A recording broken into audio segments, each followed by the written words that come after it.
Hello, everyone. My name is Cesar Guerrero, and today I will be presenting on user creation. I'll be telling you the steps to create a user, at least the steps I take to create users, the different approaches, and a little. We'll even talk a little bit about roles and auto provisioning, as that's something I've been working on currently in the project I'm on. So I want this to be a very interactive session. So I'll be going in the environment and explaining what I'm doing as I work through environments. As another note, I'll also be working through about 3 environments, but I'll call out the things I'll be doing and things I won't be, so that way you can follow along.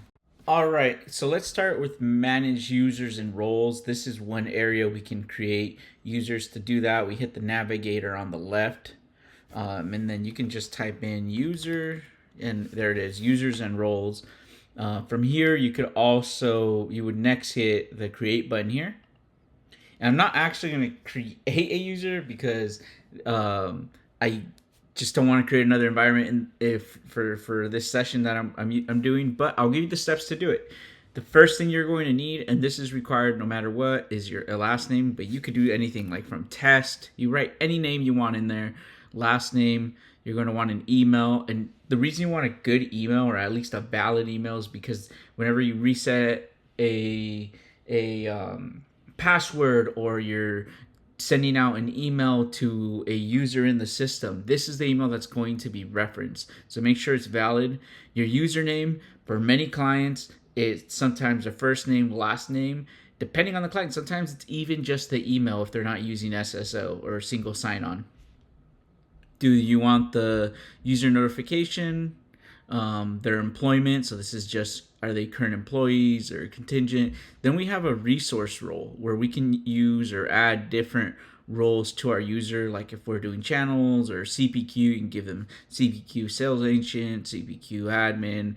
And then there are a few things that we want to do after you add the resource role: the person type, the name. You want to auto provision. So you can have a resource role, and this is kind of what you're telling people. This is what they do, but within that resource roles, you have actual roles on a security level. If I add this role and nothing's tied to it, like if how we're set up right now, we're not getting any roles to the user. So a lot of times we have to hit auto provisioning. It might not even let me. Yep, I have to select employee, and I can do something like test at test.com.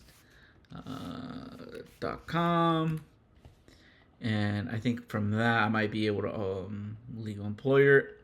For this environment, I'm not gonna show you that, but let's just say that if I hit auto provision, you would get the requested roles down here. But many of the times, your users won't. This will already be set up if you're using out of the box roles. This will be mainly important when you're doing any custom roles. So I'm working with a client right now, and I'm doing custom roles for them. So for a customer in this area, I would make the auto provisioning rule, so that way users would have the pre-populated roles that they would have in the actual environment. So let's say that we just created a user, and now we want to give that user a resource role. So there's 2 other parts to creating the user, right? There's choosing the resource role, and then within that, being able to hit that LDAP button and assign all the necessary additional roles. And why would you do that? Why wouldn't you have one role that just has everything, right?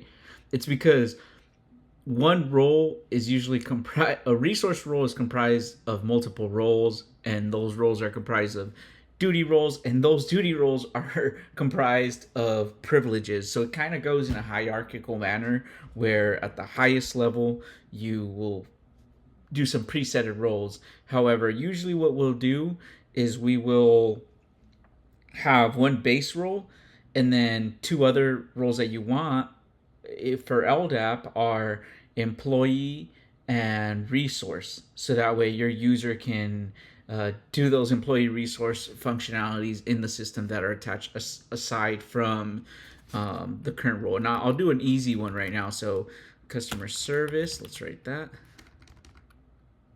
Service. And here we have a few. We have customer service manager, customer service representative.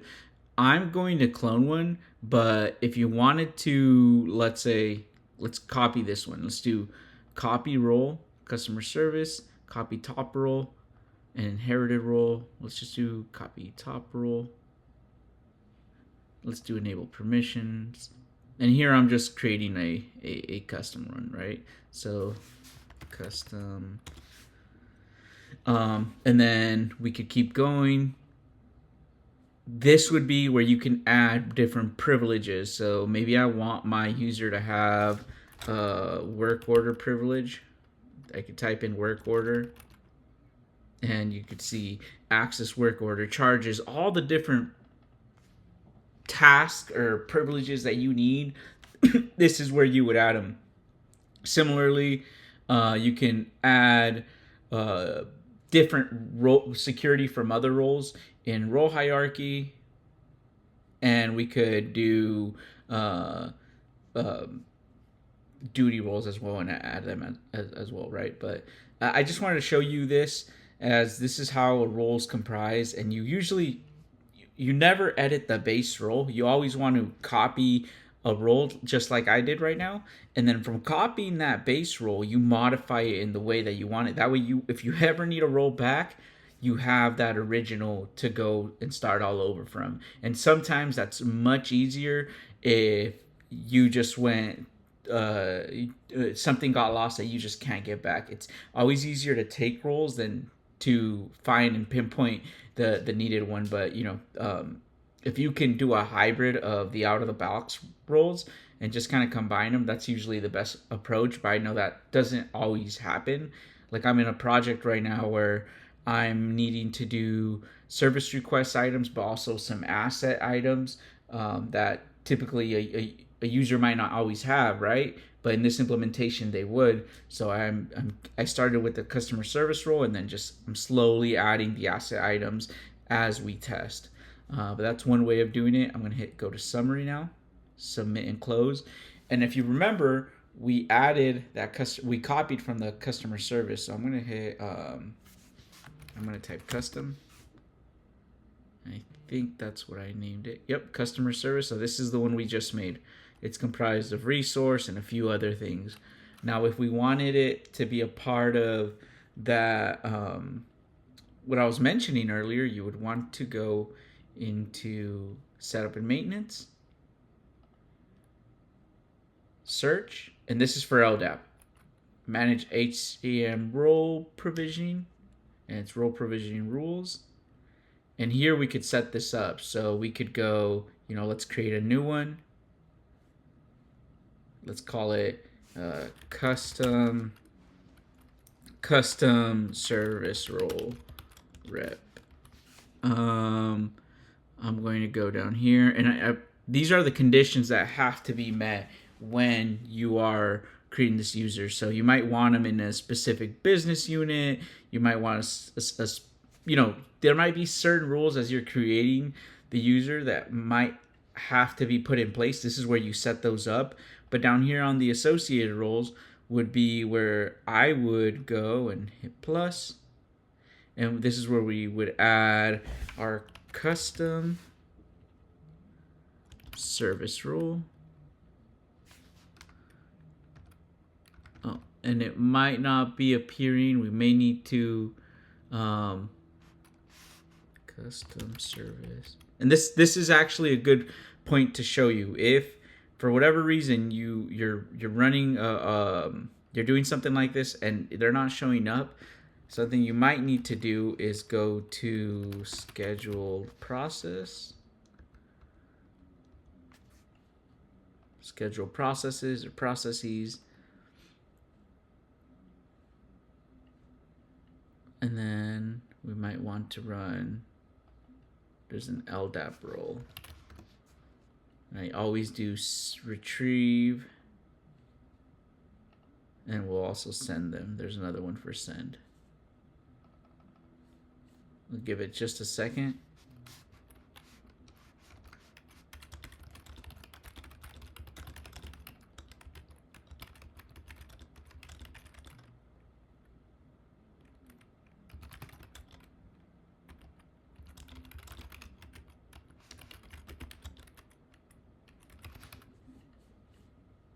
Okay.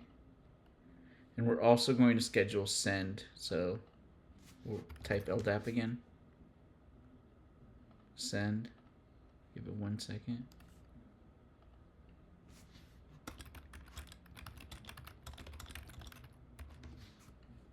Hit submit. And these processes run pretty quickly, so I'll hit refresh. They're both already running. Retrieve and send.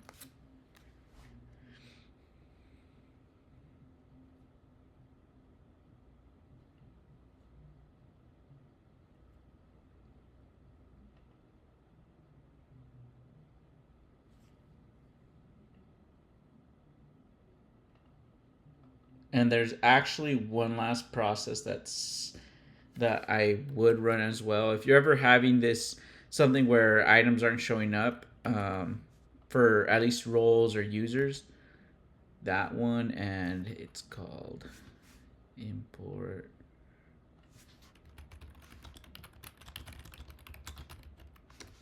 application security data. Import users and role data from LDAP and stores application security table. All right, let's do that. And remember, I know that us running this right now, I haven't done any crazy changes. This isn't going to change anything, but just read into the little description to make sure it's doing what you want. But for the most part, those 3 roles won't cause any harm. If anything, it synchronizes your tables. I recommend running them. Let's wait for them all to succeed. All right, everyone. So the process has ended. And so, again, what I need to do now is add a name for the mapping. Here's our role now, customer service representative. I would also add the additional ones I would want, like resource. You want to make sure that as you're adding them, you can see, the prefix or suffix that's in there. So this one, I know I want resource aura. I would also want employee. And now, after doing this, you can see, so when the condition's met, and I don't have a condition, but let's say whenever someone's an academic advisor as a resource role in the users and roles page, we hit auto provision, they will automatically get the roles down here. So that's how you map that, and then we just hit save and close, and it would work. Record. So there's already with the value test already exists, so someone's already made a test record. But yeah, I just wanted to show you this, as this was something I've built out before almost on every project. I think it's a key thing to know, because when you're building out users, you want them to come out with all the roles and privileges that you need them for. So yeah, let me know if you have any questions, comments, or feedback, and we'll see you in the next call.